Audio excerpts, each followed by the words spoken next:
बिस्मिल्लाहिर्रहमानिर्रहीम। अस्सलाम वालेकुम नाज़रीन, आज मैं आपके लिए जो वजीफ़ा लेके आई हूँ ये अपने महबूब को एक ही फूंक पर अंधा करने का वजीफ़ा है।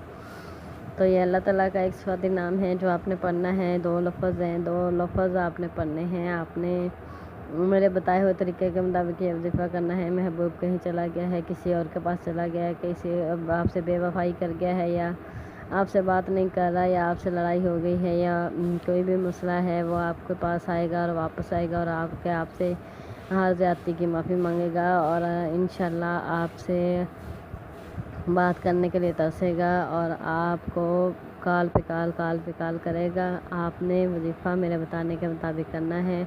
आपने मर्ज़ी से कुछ नहीं ऐड करना और आपने बिल्कुल वैसे वजीफ़ा करना है जैसे मैंने आपको बताना है। मैं चलती हूँ वजीफ़े की तरफ। वजीफ़ा मेरा कुछ यूँ है कि आपने इशा की नमाज़ के बाद या सोने से पहले ये वजीफ़ा करना है।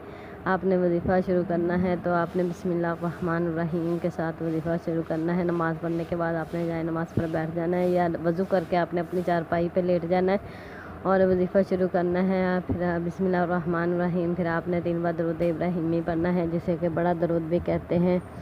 और आपने ये बहुत पावरफुल इसके नताइज मिलेंगे आपको इस वजीफ़े के। और इसके साथ आपने 33 बार या वदूदू पढ़ना है और उसके बाद आपने 3 बार फिर दरूद इब्राहिमी पढ़ना है। लेकिन ख्याल रहे कि आसपास कोई बोलने वाला ना हो, बिल्कुल खामोशी हो। उसके बाद आपका वजीफ़ा ख़त्म नहीं हुआ है। आपने अपने महबूब का नाम पुकारना है, 3 दफ़ा नाम पुकारना है। उसका आपने ऐसे नाम पुकारना है, उसकी माँ और उसका नाम एक साथ ऐसे पुकारना है नाम आपने, जैसे कि आपके महबूब का नाम है, साथ आपने अपनी वालदा फ़लाँ बिन फ़लाँ और उसके साथ आपने कहना है ग़ुलाम अलई।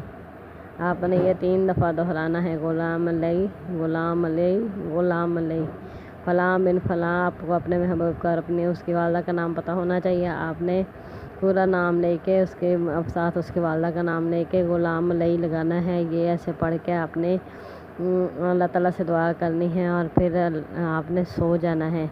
और इंशाल्लाह सुबह उठ के आप मोजज़ा अपनी आँखों से देखेंगे कि आपके महबूब आपके लिए कैसे तरस रहा होगा, तड़प रहा होगा मिलने के लिए। तो आपको बिल्कुल वो कॉल मैसेज करेगा, ज़रूर करेगा और इंशाल्लाह करेगा। और आपने अल्लाह पे तवक्कल रख के ये वजीफ़ा करना है, मुझ पर नहीं अल्लाह पर रखना है और अल्लाह से मांगना है कि अल्लाह मेरी दिली मुराद पूरी कर, तो इंशाल्लाह ज़रूर पूरी होगी। इसके साथ आपने मुझे देनी है इजाज़त। अल्लाह हाफ़िज़।